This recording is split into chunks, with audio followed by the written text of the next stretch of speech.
Assalamualaikum warahmatullahi wabarakatuh. Apa kabar sahabat semuanya? Jumpa lagi dengan saya di channel Rocky di Alba.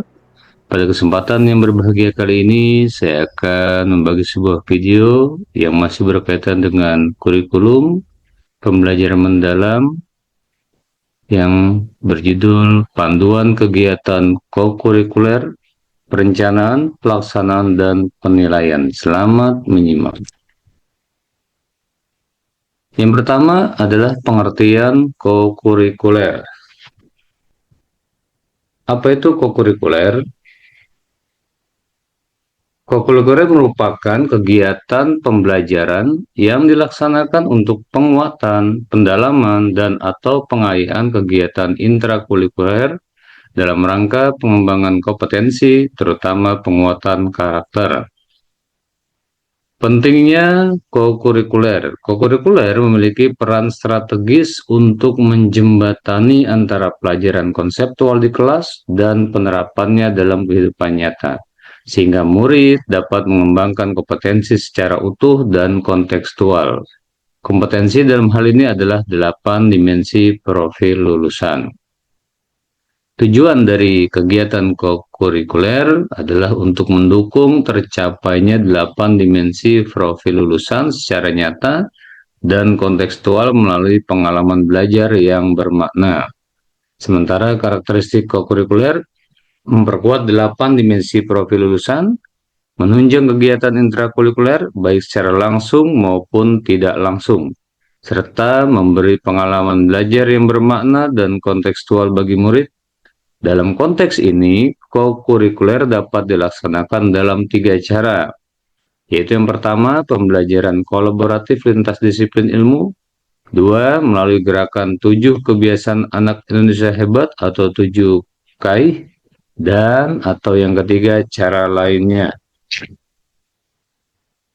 Mari para sahabat sekalian kita bedah bentuk-bentuk kegiatan kokurikuler.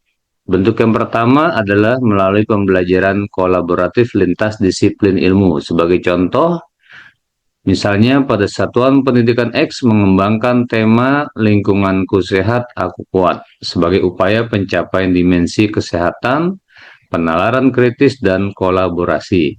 Tema ini mengajak murid untuk mengeksplorasi lingkungan sekitar mereka, mengenali masalah kebersihan dan kesehatan, serta merancang kampanye untuk menciptakan lingkungan yang lebih sehat. Kegiatan ini melibatkan integrasi beberapa mata pelajaran, yakni IPAS, matematika, bahasa Indonesia, dan seni budaya dengan peran yang saling melengkapi. Kita lihat gambar atau alur pengembangan kegiatan kokurikuler lintas disiplin ilmu. Yang pertama, penentuan dimensi profil lulusan. Sebagaimana kita ketahui ada 8 dimensi profil lulusan. Kemudian setelah ditentukan DPL-nya, penentuan tema. Kemudian antar beberapa mapel lintas disiplin ilmu tadi, menyusun perencanaan kokurikuler, dan selanjutnya adalah pelaksanaan kokurikuler, dan terakhir evaluasi dan tindak lanjut. Kemudian bentuk kokurikuler yang kedua adalah melalui gerakan 7 kebiasaan anak Indonesia hebat.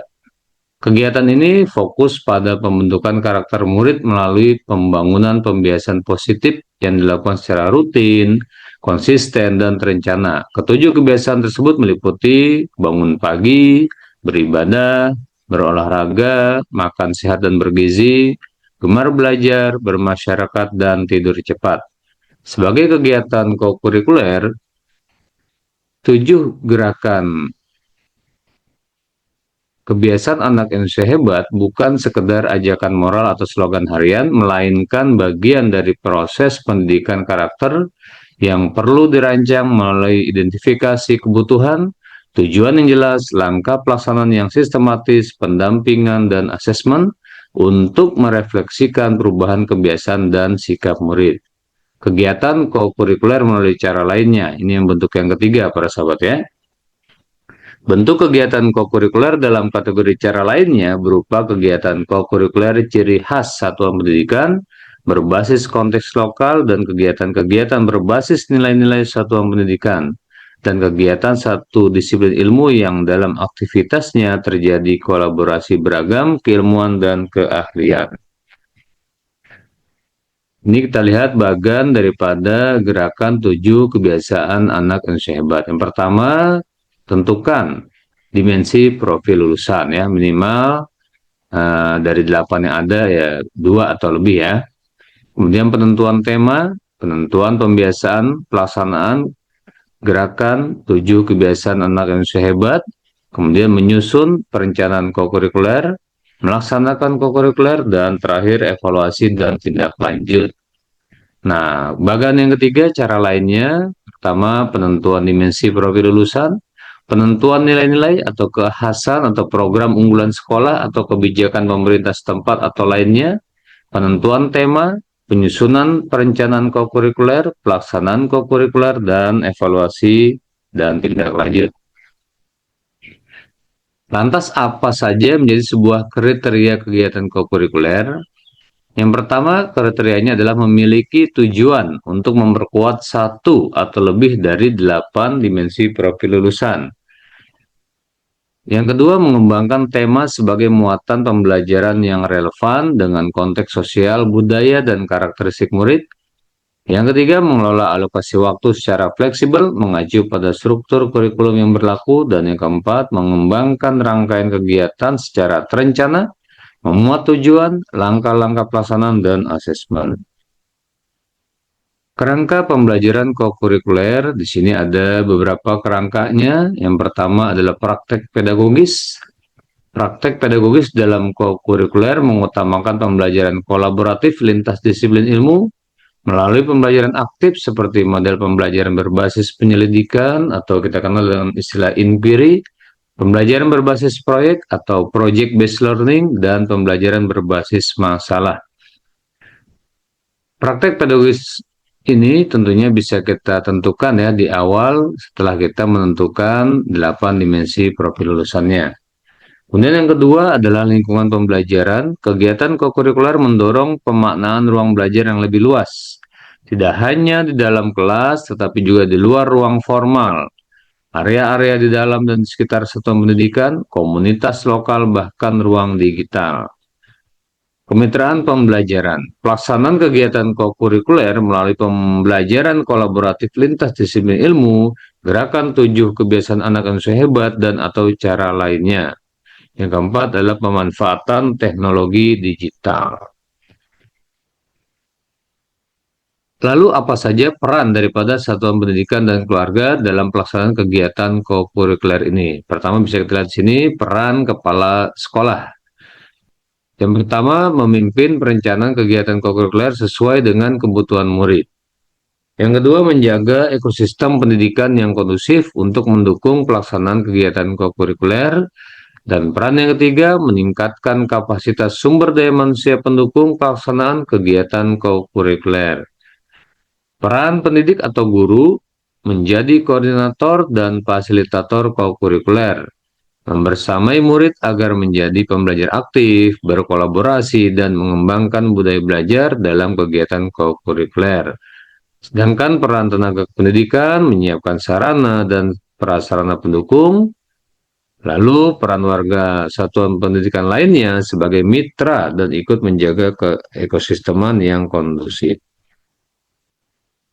Berikutnya peran orang tua atau wali membimbing anak untuk menanamkan nilai-nilai dasar kebaikan, membangun ekosistem atau lingkungan yang mendukung peningkatan kompetensi dan penguatan karakter anak di rumah, menciptakan lingkungan yang kondusif untuk mempraktikkan nilai-nilai kebaikan, memantau tumbuh kembang anak, dan meningkatkan kompetensi dan menguatkan karakter murid sebagai mitra utama satuan pendidikan. Juga ada peran dari anggota keluarga lainnya, yaitu mendukung orang tua atau wali dalam penanaman penilaian, membangun terhadap kompetensi dan karakter nilai-nilai positif keluarga, mendukung secara sosial emosional dan menumbuh kembangkan cinta kasih, kerjasama, dan toleransi di dalam keluarga, menciptakan serta menjaga ekosistem yang kondusif. Nah, lalu kita akan bahas tentang perencanaan, pelaksanaan, dan asesmen kokurikuler. Perencanaan kokurikuler.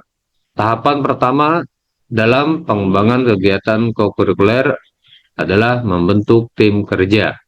Tim kerja terdiri dari kepala satuan pendidikan atau kepala sekolah, guru yang ditugaskan sebagai koordinator pembelajaran berbasis proyek, guru kelas dan atau guru mata pelajaran, tenaga kependidikan, serta warga satuan pendidikan lainnya yang relevan.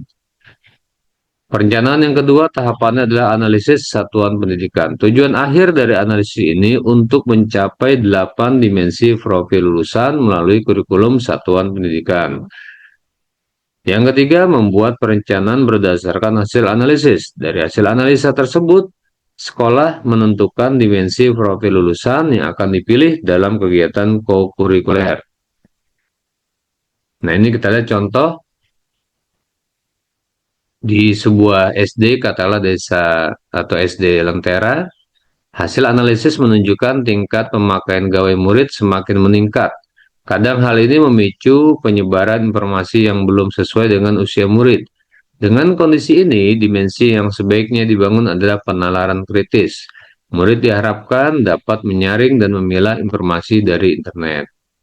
Kemudian contoh analisa di sebuah sekolah SMP Cinta Ilmu, data menunjukkan semakin banyak orang tua murid yang berprofesi sebagai wira swasta dan mayoritas berada di bidang UMKM dan pariwisata. Pemerintah daerah juga berencana membuka beberapa area wisata baru dalam waktu dekat. Kondisi ini dapat dimanfaatkan untuk membangun dimensi kreativitas dan kolaborasi murid. Tahap yang kedua, para sahabat sekalian, setelah perencanaan tadi adalah penentuan tema.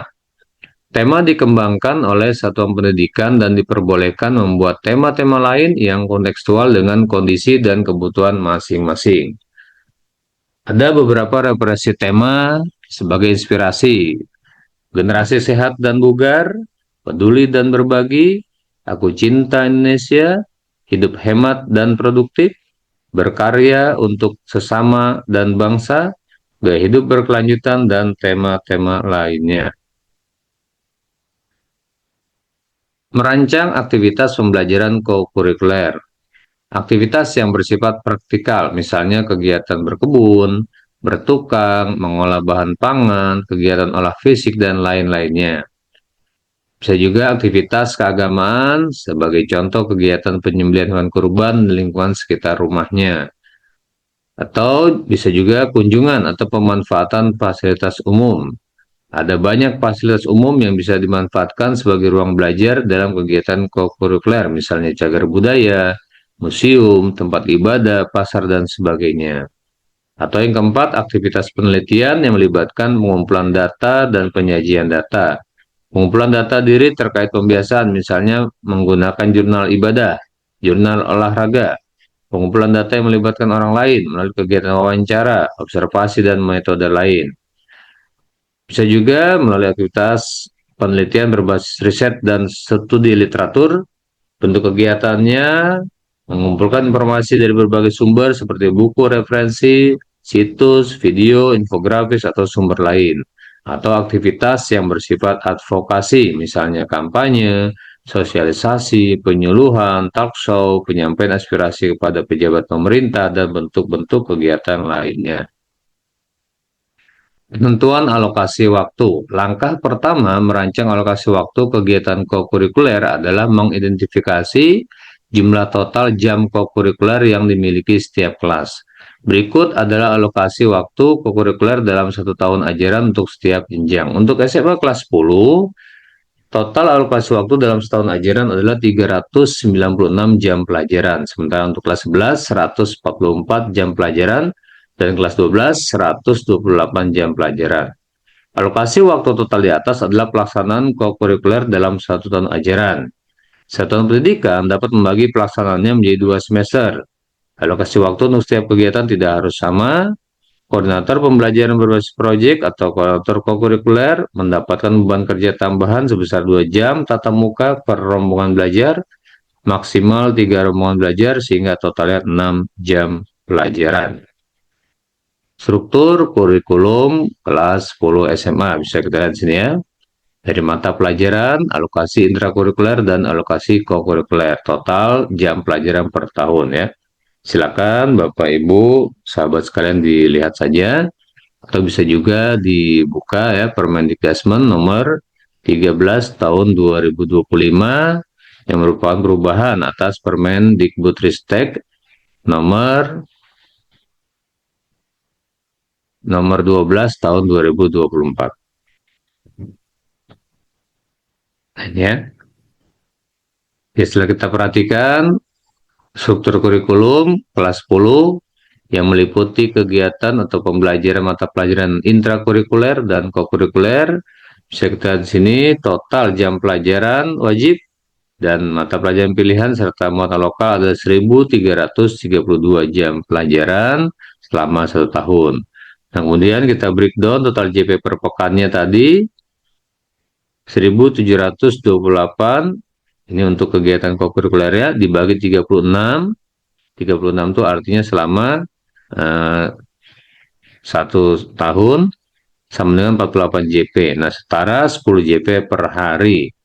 Di mana Jumatnya 8 JP. Jadi Senin sampai Kamis 10 JP 10 JP, 4 hari adalah 40 JP ditambah Jumat 8 JP.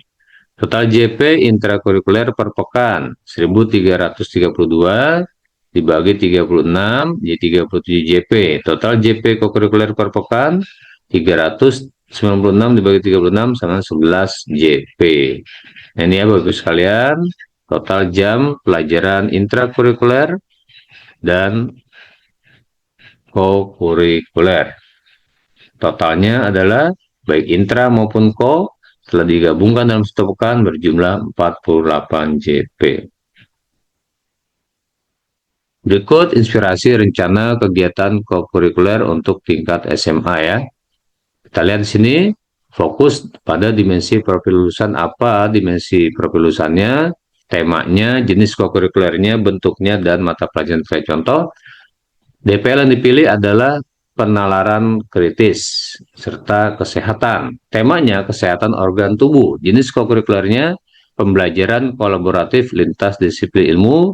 Bentuk kegiatan mendatangkan narasumber dari Dinas Kesehatan, membuat model sistem organ tubuh, mata pelajaran terkait matematika dan IPA. Contoh yang kedua, DPL-nya kesehatan, temanya pola hidup sehat.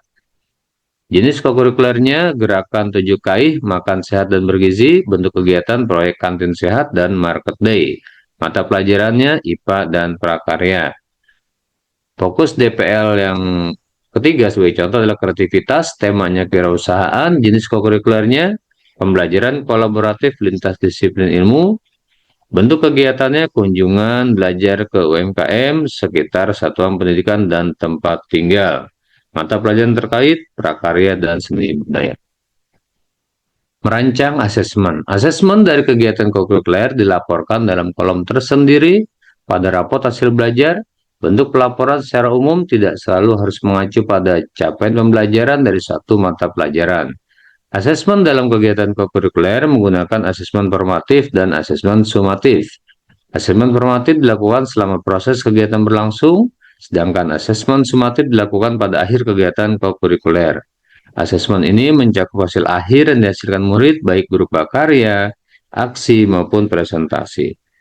Ya, terima kasih para sahabat sekalian atas perhatiannya. Mudah-mudahan bermanfaat buat kita semuanya. Saya akhiri. Assalamualaikum warahmatullahi wabarakatuh.